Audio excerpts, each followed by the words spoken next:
Dave and I were reading a shit piece on Barstool, and Hubs was quoted, and we were like, "Who the fuck told this guy that he could talk to a woman?" All right, it is Thursday, June 14th. We are back from break. This is episode 223 of the Token CEO podcast. I'm Erika Nardini. I'm the CEO of Barstool Sports. So here's what we're doing. We've got the Boardroom. We've got Q&A. We've got Hubs. So Eric Huberman, who helps edit our blog. He's one of our blog editors. He's also a tennis head. We're going to talk about tennis. We've got the U.S. Open Twitter guy. We're excited to have him join us after his spat with the Seahawks fan. I want to say it was a Seahawks fan. And then we're doing Circling Back. So that's today's episode. Let's jump into the Boardroom. So big topics. Elon Musk is backing out of his deal to buy Twitter, which is not particularly surprising. I still think Elon Musk is going to buy Twitter. I just think he's going to get a discount off the premium that he offered to pay for it. He's citing the fact that Twitter did not provide to him enough data about their spam accounts and bots. Who knows if that's true or not?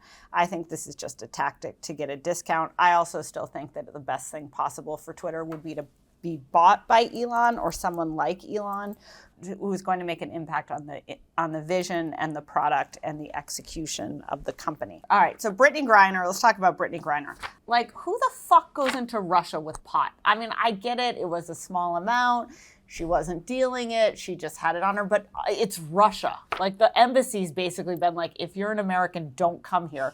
Brittany's been stuck there.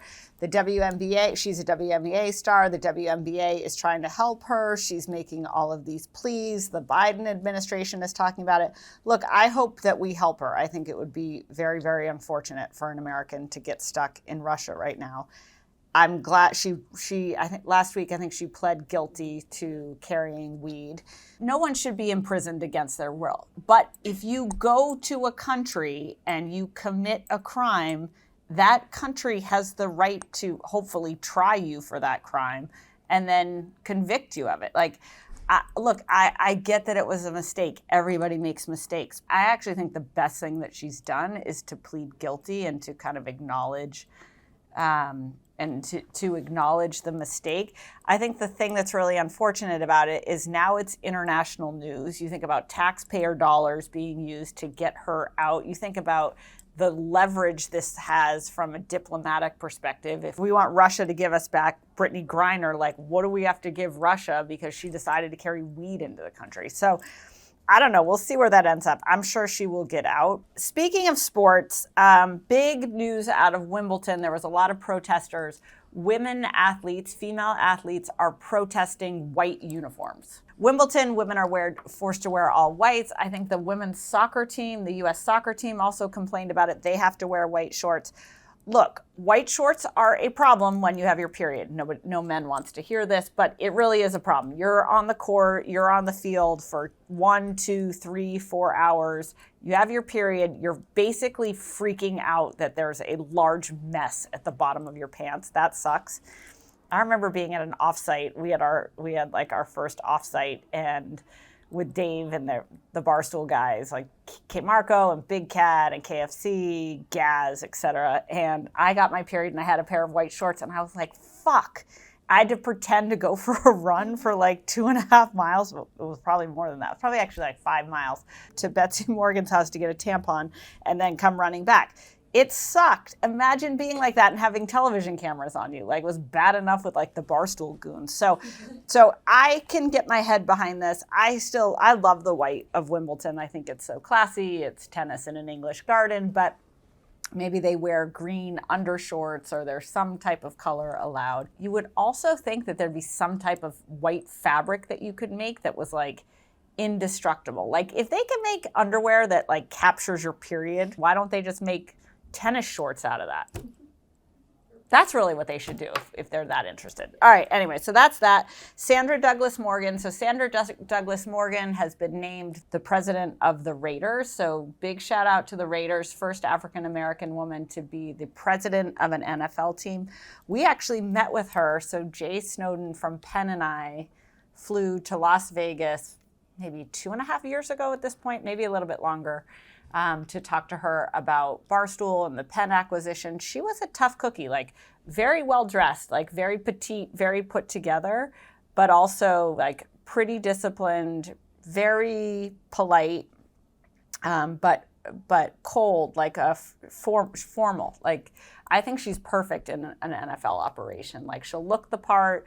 Hopefully she can make them a lot of money. She can help drive the brand and the franchise forward. But it was cool to see that. I was in my Instagram and I was like reading one of the women's news sites and I was like, wait, I know her. So anyways, so congratulations to Sandra Douglas Morgan. Katie, let's talk about Pac-12. So Katie's joining the Token team. I would just call you the resident college football quant. Is that fair? I think so. Well, I think that's a step up from savant, which is what Dave gave me. Oh, you think a quant is better than a savant? What does quant mean? Quant is like a nerd, like the numbers person. Yeah, it's a numbers. I always say like Ebo is a real numbers person. I'm the compiler. Okay. But it's like I have the tweet deck, like Dave talked about it one day in the rundown, that I've like made. Like I have like every single beat reporter, football player. Like I love news. College football. I think it's one of the best sports. Well, first of all, college sports is a massive business, and college football is, outside of schools where basketball is the biggest business, college football is a massive business. Last number I heard was $4 billion industry. Okay, $4 billion industry. You love it. You're obsessed with it. You help produce all of our college football shows here. So explain to people your take on what's happening with the league alignments, or is that what you would call it? I think like conference alignment. So basically I think like July 1st or 2nd, news came out. It was like some random reporter out of the West Coast that was like, USC and UCLA going to the Big Ten 2024. It's basically all but done. We're like, okay, yeah. And then about 2 hours later, like actually became official, every report. It came out of the blue. Okay, so USC and UCLA, two LA teams, are going to the Big Ten. Big Ten instead of being part of the Pac-12. Yeah, so Big Ten's like the Michigan State, Penn State, Ohio State, and the Pac-12. It's kind of been a joke for a It's like bit. A random collection of teams. They're good. Right? They've been good. Like USC was great for a while, but recently it's like the Pac-12 after dark. It's kind of an afterthought. You have to stay up till 2 a.m. They just haven't really been good in football recently. The teams aren't good. The broadcast coverage isn't good. The deals aren't lucrative. Like, what's the issue? You'll hear Big Cat and Brandon Walker talk about Beth Mowins and the broadcasting team. That's here nor there. But I think it's just the talent. Like last year, people thought like Oregon was be good. They lost to unranked Stanford that was barely hit 500. They cannibalized supposed to be good. The teams suck. Yeah. Okay. So, and why do you think the teams are defecting? First of all, how do they have the ability to do that? Some media deals. I think basically it depends. The Pac-12, in response to this, just opened up the door. Like we are renegotiating right now for everything. So anyone can go wherever they want. Well, at least in the Pac-12, they're opening the door. Like they recognize that they're absolutely fucked with UCLA and USC gone. The evaluation went from $500 million to $300 million with 2 schools gone. So they're like, okay, we need to figure this out. And then there's also 4 schools from the Pac-12 trying to talk to the Big 12 and also possibly leave. So the commissioner of the Pac-12 is not having a very fun time right now. Okay. And what about, so the rights deal is declining in value. What about the rights for Big Ten? Will they get to renegotiate their rights by virtue of adding the teams? It seems so. I saw one stat that I think about, it used to be like 10 cents per viewer in the West Coast network. Now it's up to $1.50. Yeah, that's which amazing. Is insane. I would assume so. So UCLA and USC defect from the Pac-12 to the Big Ten.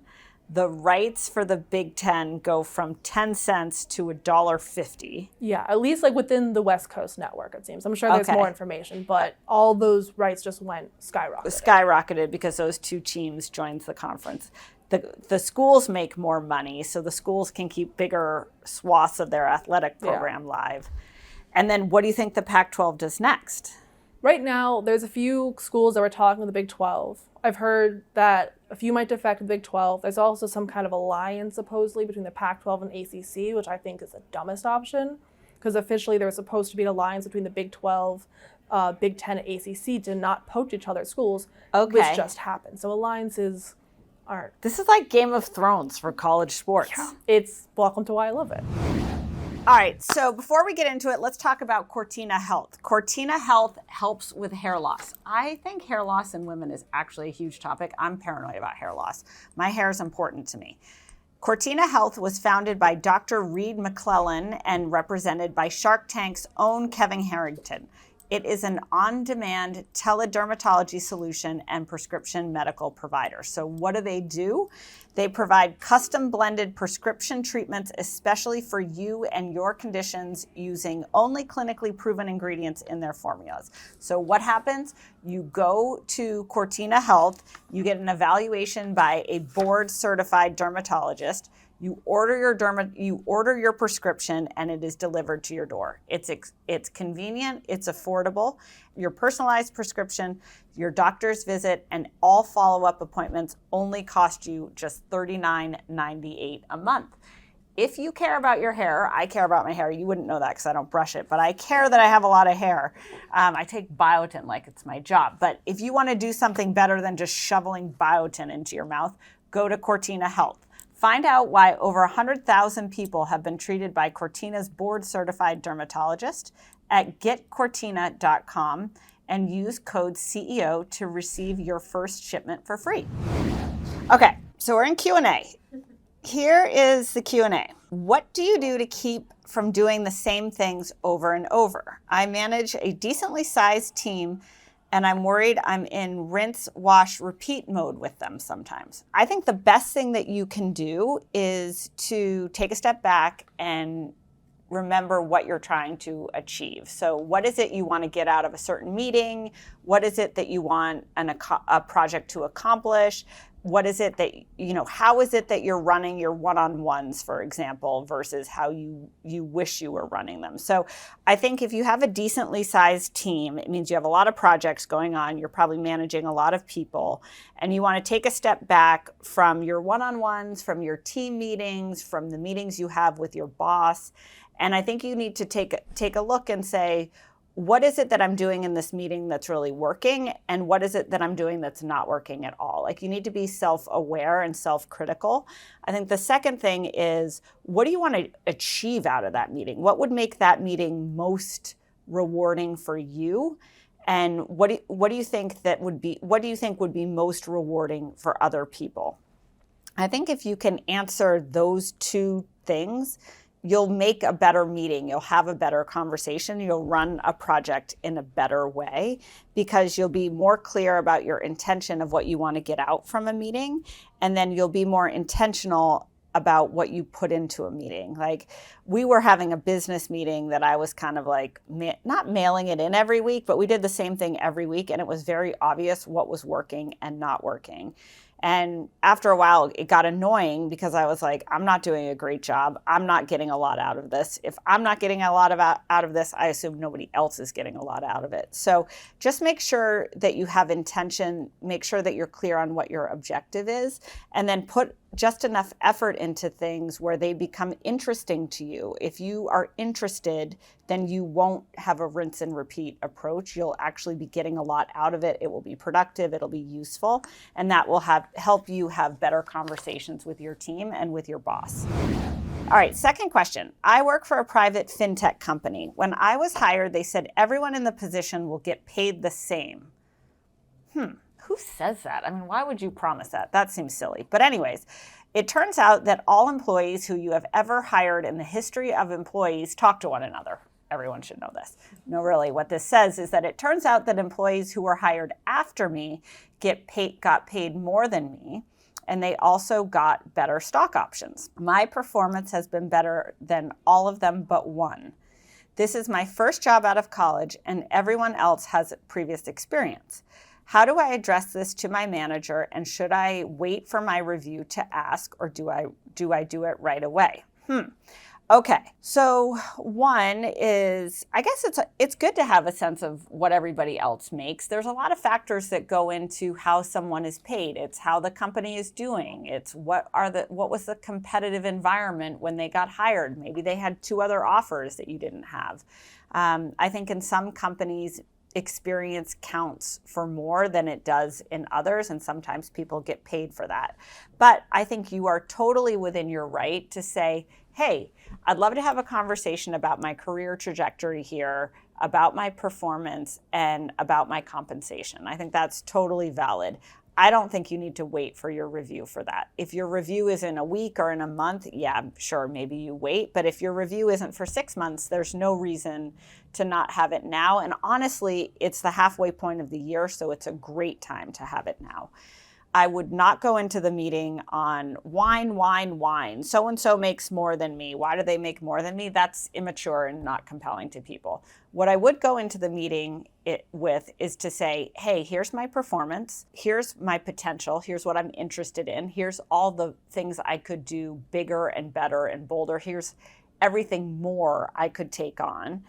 And then I would also say, I'm concerned because my sense is from, the locker room talk or the lunchroom talk or whatever the phrase you want to use, is that I'm not getting compensated in a way that's comparable to my peers. I think you surface that and you say, look, I would want to be sure that I'm getting compensated in line with my peers and also commensurate with what my performance is. And I would honestly introduce the topic that way, see how your manager responds, and then you'll be able to, A, hopefully get a raise or a bump in comp or more stock options, or B, you'll have more clarity as to why you aren't going to get a raise or you aren't going to get more stock options, or C, you'll get a path to get there.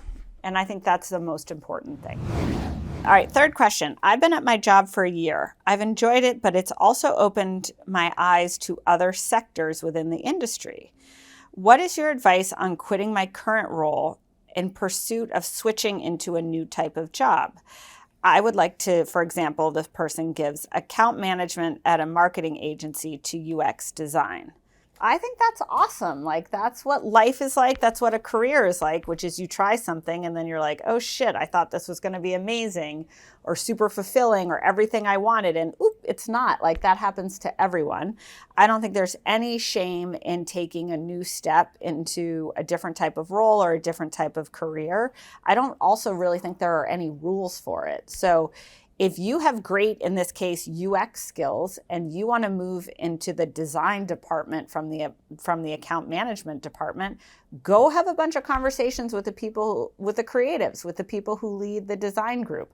See what the jobs are like. Learn about what the openings might be. Get some feedback on your work. Is it at the level? What do you need to do to get it there? I think it's an awesome opportunity, especially within, if you can move to new jobs within the safety of your existing company, that kind of takes the fear out of it and the unknown out of it and the risk out of it. So I think this is an awesome opportunity. I think my advice on quitting your current job is to just be honest, which is, I love this company. I love what I do. Account management's been great for me, but my passion is interactive design or my passion is creative. I really would love to pursue that type of opportunity and I'd love to do it here. Just be honest and your company should support you in doing that. So let's just give a quick shout out to Sakara. Like I spent all week of break, like I was out and about. I had like doctor's appointments. I had a colonoscopy. You guys are like 100 years too young to have a colonoscopy. It is terrible, like just outright terrible. But I got to sample a lot of like little delis and sandwich places and cute cafes and all that shit. Anyways, none of it compared to Sakara. Sakara makes a great product. So what is Sakara? It's a wellness company anchored in food as medicine, and they are on a mission to nourish your body through the power of plants. That sounds amazing. I actually think they have like super cute, well-packaged, very rich, nutritious ingredients. They're packaged together in salads, in sandwiches, in little muffins, you name it. What's great about the meals that Sakara creates is that they're super premium, they boost your energy, they support your digestion, they curb your sugar craving, and they get your skin glowing skin. And that's like the best ever. The best thing yet is that they're all delivered to your door, ready to eat. So what's great about Sakara also is that they're offering anyone who listens to this podcast, whether you like it or hate it, 20% off your first order when you go to sakara.com/token or you enter code TOKEN at checkout. That's SAKARA.com/token to get 20% off your first order. So we're going to toss to Hubs. We're going to toss to Eric Huberman, who's joining us. He is one of our editors-in-chief, and he's also a tennis head. We're going to talk about Wimbledon. Okay, Hubs. So before we start talking tennis, explain who you are and what you do here. I'm Eric Hubs. Huberman is actually my last name. I don't think anyone knows that, but Very few people. Yeah. I don't think. Do you think Dave? I don't think No, Dave. definitely not. No chance. Dave learned my name in the intramural basketball game we played, where I hit 2 free throws at the end of the game. Dave probably doesn't know your first name. No, probably not. Yeah. And in the first 3 years at Barstool, I feel like I made every mistake humanly possible. And then since then, I've learned from that. I'm kind of like the definition. What were the mistakes you think you made? Oh, mistakes I made. Let's see. The first one was the going to the Yankees-A's game, the playoff game, while also simultaneously trying to throw a watch party because I knew Barstoolies want to watch the Yankee game together. Okay. So at first I was going there, and then all of a sudden You got tickets. we got me and 2 people who don't work anymore got tickets, and I just didn't know what to do, and I didn't take a deep breath and kind of figure it out, and I kind of just went You with didn't use common sense. no, didn't at all. And it blew up, and it was a terrible idea. And looking back, I can't believe it did. Okay. But to be fair, it's You not won't an do it excuse. But again. I was just so young. No, I would never do that again. You learn your lesson. What was another one? Dave got mad at me for Barstool Ballpark is something we run just for stoolies, just to have fun. We actually have one on Saturday. I'm looking forward to. Which is where stoolies can sit together and we drink before, we eat before. Way to congregate kind of Yankee fans together, and we do it for the White Sox, Mets, not just the Yankees. But so we were doing that, and I think a reporter reached out to me and DM'd me. I remember this. Yeah, and I You made me mad on this one. Yeah, Okay. I didn't say anything bad, but I definitely should have asked somebody before talking. Yeah. And this is I didn't even know hit pieces even get written about. Dave us and by I then. were reading a shit piece on Barstool, and Hubs was quoted, and we were like, "Who It was fuck told this guy that he could talk 100%. I was in no standing to talk at all. 100%. It's okay. I didn't say Everybody anything makes bad. I mistakes. was really just talking. No, my it quotes were all wasn't, Barstool. It's such a pure event or whatever. Yeah, I had totally. no idea. I was too naive to know that someone had ulterior motives in totally. writing that, whatever. Yeah. So that was a mistake. And then what was? And then the Dunce tour happened because of the Yankees A's thing. yeah. That was that turned into a whole debacle, and that was. Now I feel like you're so grown up here. I've been here I feel almost like 6 years. It's crazy. I think I'm the definite. Dave always puts people in tiers of what enormously talented and all that, whatever.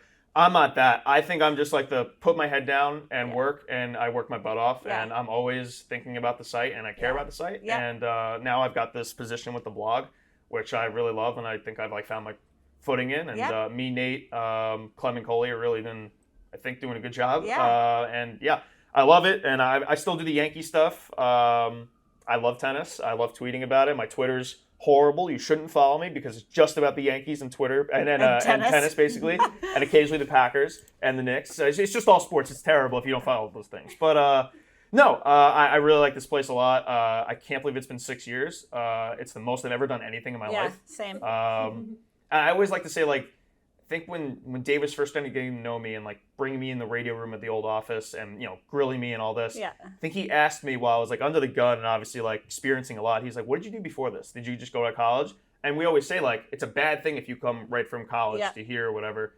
You just don't know the real world.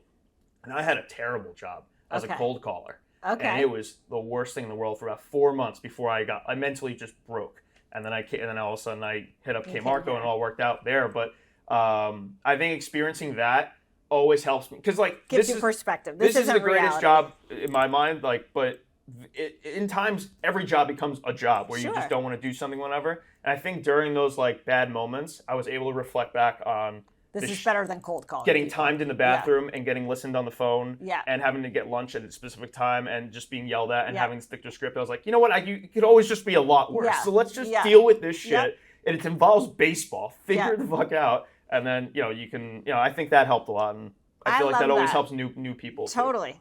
You're one of my favorite people here because I think you're one of those people who you kind of just snuck in the side door. Completely. Put your head down. You fucked up a lot. Oh, yeah. And I also feel like you were one of those people who remember texts and the tweets. Oh, yeah. You kind of got caught. Sometimes I think people come to Barstool and then you're like, oh, fuck, everything I've ever done is public. Yeah. And it can be very jarring and it can be upsetting and it kind of can catch you off guard. and you were always one of those people to me in the way I think it's a really great quality you have is it's at first blush you can write you off or be like the mistakes. Like you're like, get this guy out of here. But you're really good about how you respond to criticism and how you respond to adversity. I think like you can dig deep and you also know how to make it right and you know how to learn from it. And I think that I always have a soft spot for you. I appreciate that. Yeah. I definitely, the mistakes were bad, but they helped me learn. So, totally. All right. And they really, I'm happy to be here. Hopefully continue to be here for a while. Gosh, Hobbs, you and I actually oddly have a lot in common. We do? I think so. Okay. I think we like Godzilla. We love Godzilla. We're into tennis. I love that. I met somebody like a bar in Fenway, and they were talking tennis to me, and I was like, "This is amazing." It's so great. I know we're going to Yankees Red Sox, but I want to talk tennis. 100%. Anyone who wants to talk tennis to me, I'm down because not enough people like it. If you had to stack order your sports affinities, well, nothing. The Yankees are. Much higher. They affect my mood every day, like whether good or bad. But tennis is like I watch all the small tournaments, like obviously the big ones too. I get so excited because like I want to go to Toronto. Toronto is an awesome tournament. Is it? Oh my God, it's basically Canadian Open. It's a lot of fun. It's August 5th. I thought it's Montreal. Is it Toronto? Am I getting confused? No, I think it's whatever. That tournament is awesome. Cincinnati has a really good one, a big one. DC has a solid one. Those are all like leading. They do like the U.S. circuit now. Okay. Like in the next like month and a half. All right. So I spent the week doing nothing and watching Wimbledon. Like I felt like such a fat ass where I'm like seeing everyone who doesn't always pay attention to Twitter go watch it and all like talk about it on Twitter is like it was the amazing. Absolute best. Yeah, but you're like sitting there for like 4.5 hours, which I actually like about tennis. It moves so fast. I can't watch golf, but I can watch tennis. Same. And I consider them in the same kind of like what's the term? Country club sports. Okay, country club sports. Okay. And like you pick one or the other. Mine's tennis. Oh, it's so much more. First of all, there's hardly any commercials. Yeah. It's not They're very quick commercial. Too. Their changeovers are even between sets. It's like 2 minutes. It's 90 seconds. It's amazing. So unless I love you go to the bathroom, then it could be like 10 minutes, and then people get mad. Oh, okay. I could see that they really like. That didn't happen though. They had to make a rule at the U.S. Open because a guy was taking 10 minutes to kind of like Sisyphus, right? Yeah. Okay, so let's talk about. All right, give your professional assessment of Wimbledon. Wimbledon's great. It's the only thing that really can get me up at 6 a.m. Yeah. That's like my number one weakness is I'm not a morning person. Okay. Wimbledon gets me up. I can once I open my eyes. So that sounds like one of those shitty answers, like arrogant people having job interviews. Yes, like my number one answer is I am not a morning early. person at all. What's your ideal wake up time? If like left to your So what I do for this job yeah. is like 9:30, 9:45, and I'm like working at like 9:45, 10, but then I'm working through, like I'm a night person. Like okay, so what time do you go to bed? 3 a.m. Every night? Basically. Oh, God. I'm either, I always find something to watch or I'm editing the blogs or whatever. Yeah. I'm always or a little of both. Kind of just has, so it's like if like Maddie Fitz or Greeny or somebody submits like a late night, like big blog, whatever, I'm always You're the guy. Kind of put it up. Okay, so Wimbledon gets you up early. It's just like the first week is so much fun because there's so many matches going on so many courts. Yep. And like if you have the apps and all that, it's just so much fun to like you can just bounce around. Yeah, there's so many scores. Whatever. Okay. It's hard to work during it, but it always happens during this July 4th week, which we have off, which is great. So it's easy to kind of manage there. But okay, then talk about like the thing that I don't watch tennis that much, but I'm now pretty hooked. Mm-hmm. So I loved Ons Jabeur. Mm-hmm. How do you pronounce it? Yeah, Ons Jabeur. Ons Jabeur, I'm obsessed with. She's probably the most beloved player on both sides, I'd say. They're calling her the daughter of Tunisia now. That's what her. I think her love dad her. Said that. Like she is like the minister she's of basically happiness. Like LeBron James over there. She's amazing. I'm so happy. Like first Arab woman. She needs to win like though. I know. We need her to win. Okay, so I didn't love that she lost. No. I had some money on her. Didn't like, and especially like how good she looked to start, and it just kind of fell apart. It stinks. I was sad for her, but like. If you watched her like post-game interview, she's still so upbeat and she's positive. still so positive. She's just that's why I want to go to Toronto. I'm like, I want to see her play. Yeah, well, I mean, also she's going to be coming here to U.S. Open, and she'll be one of the favorites. She'll be probably like one of the top 3 or 4 favorites. Yeah. So, she's awesome to root for. I think everyone was like sad that she lost. I agree. So I feel like the women's portion of the event, she was just the darling, and massive upset in the winner. Yeah, for sure. What was her name? Elsa? No. Rabikina. Elena. Yeah, Elena. Yeah. Okay, so describe and she Elena. has an interesting story where she was born Russian, in Moscow. First of all, go ahead. Tell the story. She was born in Moscow. They obviously have the Russian ban. Yep. Basically, they failed to support her talents, like give her money, help her train. Well, they didn't think she was very good. Right, and she's like, I'm out of here. Kazakhstan wants me. Yeah. This is before any of the Ukraine. This is in like 2018, 2019. This is 4 years ago. She goes over to Kazakhstan, and she just turns in. She has an awesome game. She's a very good tennis player. Her reaction was crazy to winning. She didn't have a reaction. 100%. She was like she just won a service game or whatever. And Ons even said, like, I got to teach her how to celebrate. 100%. Which is funny. I also felt that someone from like the Russian Tennis Federation was getting fired. Fired on Saturday. There was a head that definitely got chopped off. Okay, so then you get to the men's match, which or men's. What would you call them? Gentlemen's, they call it. Oh, the gentlemen's, which I like. Wimbledon is so proper. Yeah. So you've got the old guard, right? You've got, Nadal and Djokovic and... No Federer, which was why there was a big downside in attendance. Okay, so then the gentlemen's circuit. So you've got the old guard. They're classy. They always answer the questions right. They're charming. They're chivalrous. They're elite. They're like Tom Brady's. They're legends. They're living legends. They're legends. That just refuse to go away. Correct. Then you've got the new crop. So I loved Sinner. Yannick Sinner is awesome. 20-year-old.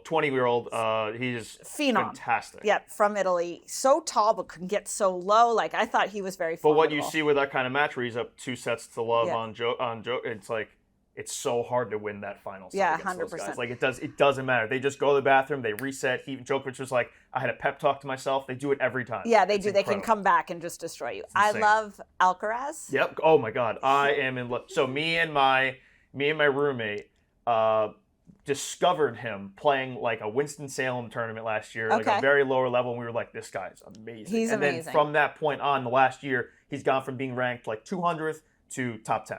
Okay, and he's amazing. He is big, the superstar. Bright smile. He will be. He will be the number one player star. in the world, no question. I agree. He's got like probably 2 years before he's at that level, but hopefully he wins a slam before that. But it's amazing to watch him play. He's so great. Yeah. I loved their match together. He's from Rafael Nadal's academy. Like, he is. So like he's got all the game. He has a different part of his game from Nadal, Federer, and Djokovic, and it's like unfair that it's all in one person. I just wish he would win. He's the perfect guy to like be. The new once these guys eventually are going to have to retire. So. 100%. So then you have Kyrgios. Yeah. Who Hubs? So I was texting Hubs all week, and I was like, I fucking hate Kyrgios. Yeah. I cannot stand him. The old guard hates that man. Can I tell you why I hate him? Go for it. One, he is just a petulant. I love disruption. Okay. I love disruption. I love the new guard. I love that he doesn't look like tennis and he's all tatted up. The red hat. It's all the basketball gear, like the Rodman shirt, which I guarantee he will never wear again. My issue isn't the look. I like the look. I like the disruption. He's clearly a sick player. He is such an asshole. Oh yeah. He just runs his mouth incessantly and he blames everyone else for his problems. He is insufferable. So he burst on the scene 8 years ago, and I actually remember this match like vividly. I was over in California, and I woke up for it. And he played Nadal in the 4th round of Wimbledon and beat him. And he looks like a completely different person. Like he's like he was much kid. Heavier back then. He's a kid and all this, but you could see the talent, and he just blew past Nadal, and it's like, what the hell just happened here? And since then, everyone was like, oh wait, this is the guy. Like he has all the talent. He'll put and he just like his mental game is horrible. Like he has no mental discipline. No, none. And game. You saw it clear as day in the final where Djokovic has the best mental discipline. You cannot break that man. Yeah. Nothing. Like very rarely does he snap, yeah. and it does not happen often. You better beat him in those moments. If not, he'll kill you. But Kyrgios is a mental just head case. It's the only thing stopping him from just dominating the circuit because probably has more talent than anybody. Like what he can do, he's just the way he serves is like every single player just doesn't understand how good of a server he is. Like they're so jealous of it. Djokovic, being the best returner ever, was able to figure it out a little bit, but it still took. I think it was so impressive that that's his first ever slam final. He'd never been to the slam final before, and you'd think he'd be nervous. He wasn't nervous. He played his game close to 100%. Like he gave Djokovic everything, and Djokovic was just. He had to play to his best to win. Yeah. It wasn't like usually there was during the COVID US Open where there were no fans and nothing. It was a final between Dominic Thiem and Alexander Zverev.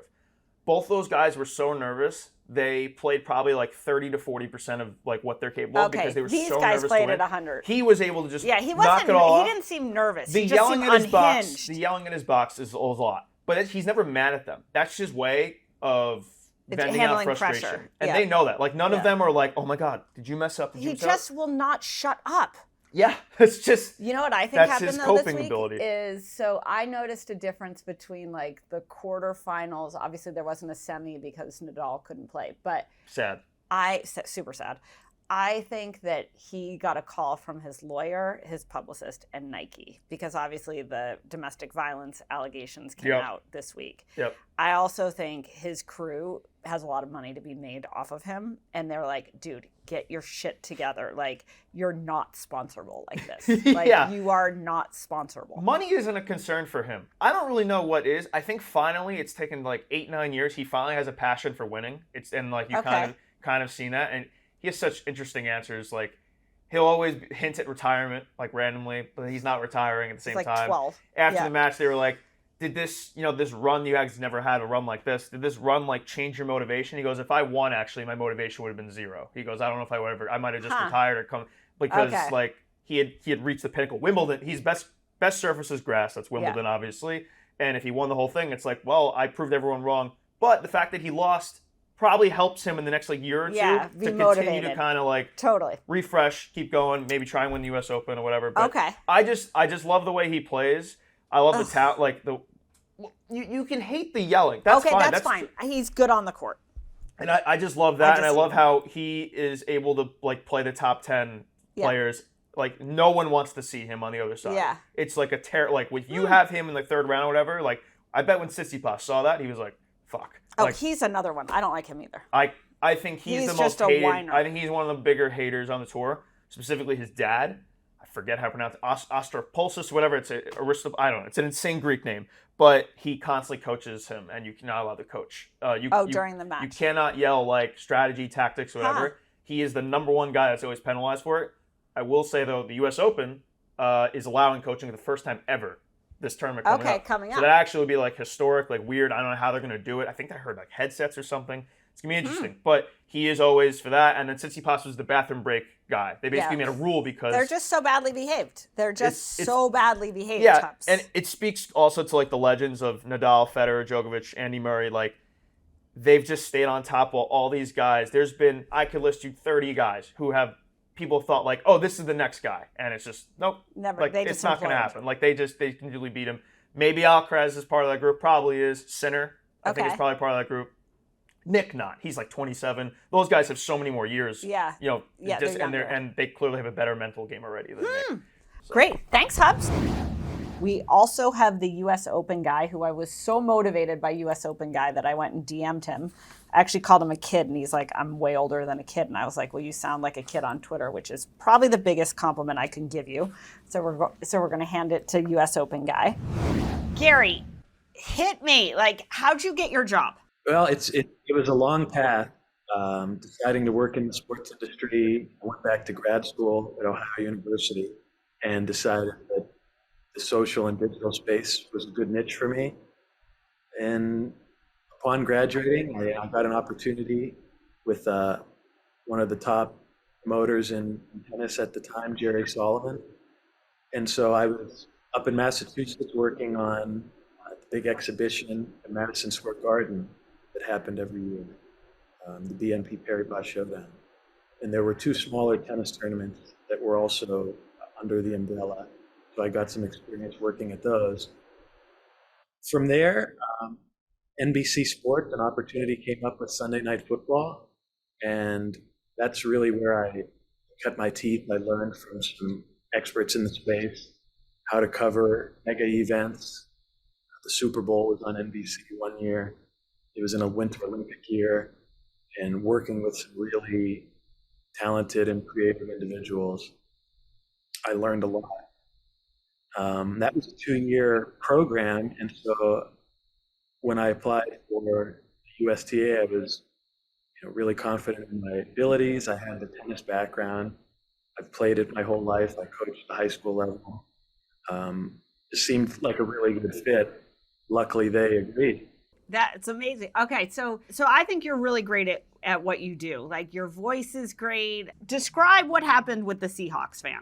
Well, we're working Wimbledon, and it's one of our busier couple of weeks of the year. It's right before our tournament, and it's a big Grand Slam. ESPN's putting out a lot of content, which is where this all started. So something that we like to do strategically is support our broadcast partners.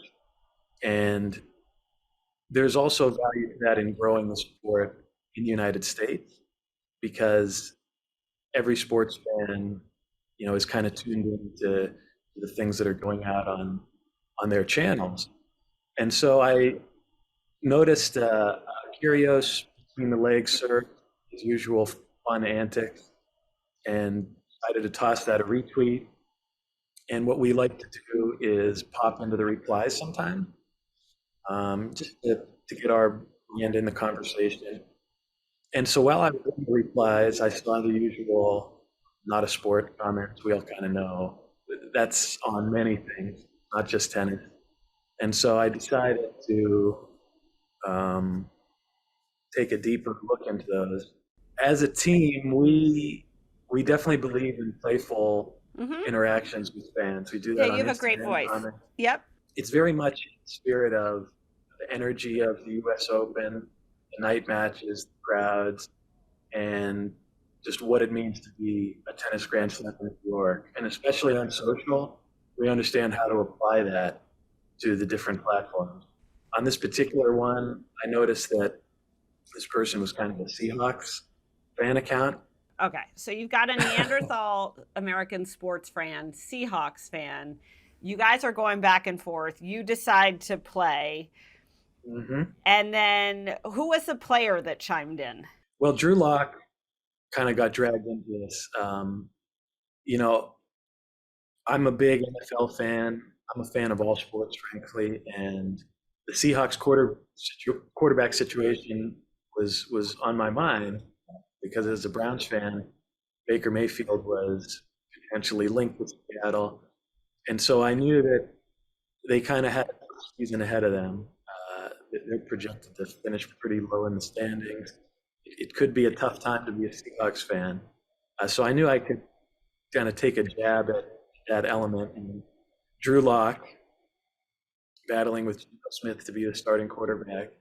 I had seen the quarterback list that had him below 32, which is the 32 starters, and a lot of backups. And so it was just in the back of my mind somewhere, and it just kind of it just clicked. I loved that. That's what I thought was so cool, is that here's a tennis account that has clearly a huge amount of NFL knowledge, and you're going back and forth. It's Friday night, I think, and the other players are like, shut the fuck up, guys. Like, we get it. Like, we get it already. Like, enough already. But I loved the crossover. I hope your bosses are psyched with you, because making tennis part of a broader sports conversation is just awesome. It's interesting, because I think tennis is a little bit in a pickle, because they like it because it grows the game, but it's not tennis. Like, tennis and golf are similar in that regard, where they might like a little controversy, but like, how do you keep the essence of the sport with that controversy? Like, do you struggle with that? Like, you must have to walk the line on social. Yeah, we have a good organizational balance and understanding about what we want to represent our event in particular. A good example is the Daniil Medvedev saga in recent years. He had some encounters with the fans, and he was getting booed at some matches, but by the end of the tournament, he made it to the final, put up a great effort against Nadal, and he was a crowd favorite. So I think it's kind of understanding the situation. We're connected with all of our business units on how to approach players and personalities. Some things like racket smashing, not probably appropriate to go out on a brand account. We kind of let the media partners and other tennis accounts cover that. but it's things that showcase players' personalities and the differences between players and just who they are. We definitely support that. That's awesome. Gary, thank you so much, and good luck at the upcoming Open, and we'll definitely be following you on Twitter. Okay, you want to do circling back? Okay, Rach, you ready? Yeah. Okay, so we have a few. Women not finding childcare hurting them going back to work. That sucks. But it's also like kind of a sign of the times, which is like you can't find, in a lot of different sectors, you can't find people to work. So hopefully we can come up with like more creative solutions like daycare, or I found this like college sophomore who has like a babysitter's club. Like the more people, companies like care.com, like I would hope that there's ways that companies can, hiring companies, like companies could help solve for that with help in finding childcare, daycare centers, et cetera. And two, there would be entrepreneurs and inventive people who would help solve this problem so that women can go back to work. I think the scariest thing is that the pandemic puts women back and keeps women out of the workforce, not because they don't want to be in the workforce, but because they can't find childcare to be able to go to work. That stinks. Yeah, it says in February, 39% of women with children younger than 5 say that they quit their jobs or reduced their hours since the pandemic began. Yeah, to take care of their kids. It's hard. Yep. Okay, did you hear about this DoorDash glitch? No. Did you? DoorDash glitch briefly allowed orders for free food, tequila, contraceptives. So people like got on DoorDash and they just had a ton of credits and just bought like thousands of dollars worth of stuff because of the glitch on their website. Wait, so there's a glitch on DoorDash where I can buy whatever the fuck I want. Not anymore. There was a moment in time, there's a glitch on DoorDash and people bought tequila, contraceptives, and food. That's like amazing. Yep. People are genius. But now they're saying legal experts say that they're going to take back the orders if I don't know how they're going to get through everyone. You definitely don't want the contraceptives. The tequila's gone, and so is the food. Yeah. Isn't that awesome? That's awesome. You had to hear this. Elon Musk fathered twins with coworker just weeks before welcoming daughter with Grimes. It's his 10th kid. I don't love that. That's his 10th kid? Yeah.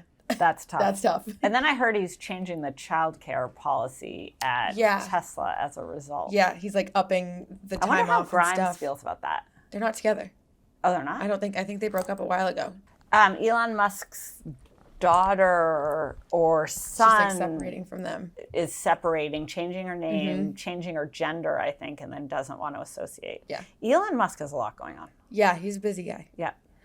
Secret Service Director James Murray retiring to join Snapchat as Chief Security Officer. Secret Service officer, so the person who defends the president is stepping down from his government job to run security, like cybersecurity? At Snapchat, yeah. James Murray retiring as director after 27 years. Yeah, Chief Security Officer. Well, that's great. There was a terrifying article over break on the threat by the Chinese and the Russians to cybersecurity. So I'm not surprised by something like that. Terrifying. All right, last one. Beer made from recycled toilet water wins admirers in Singapore called New Brew. So they're using toilet water, cleaning it. The new water that goes into the making of this beer is completely disinfected by UV light and made to pass through the liquid to get rid of all harmful microbes. Just no. No. There were not many ideas or not many people taken by the idea at first, but now people are like starting to go on board. I mean, if the beer tastes great, I guess, but why even market that as part of it? Unless you're marketing to like cretin 21-year-olds, you know what I mean, looking for a stunt. I agree. Why? You think there's a water shortage? In Singapore? Perhaps. Singapore is so wealthy. Yeah. That's weird. I wouldn't want to try that. Absolutely not. No way. That's it. All right, great. That's good. All right, so that's it for today's episode. If you haven't already, subscribe to the podcast, leave us a review, watch us on YouTube, and buy the merch. We will be back here next Thursday. And thank you for listening. Send us your feedback. Give us your thoughts.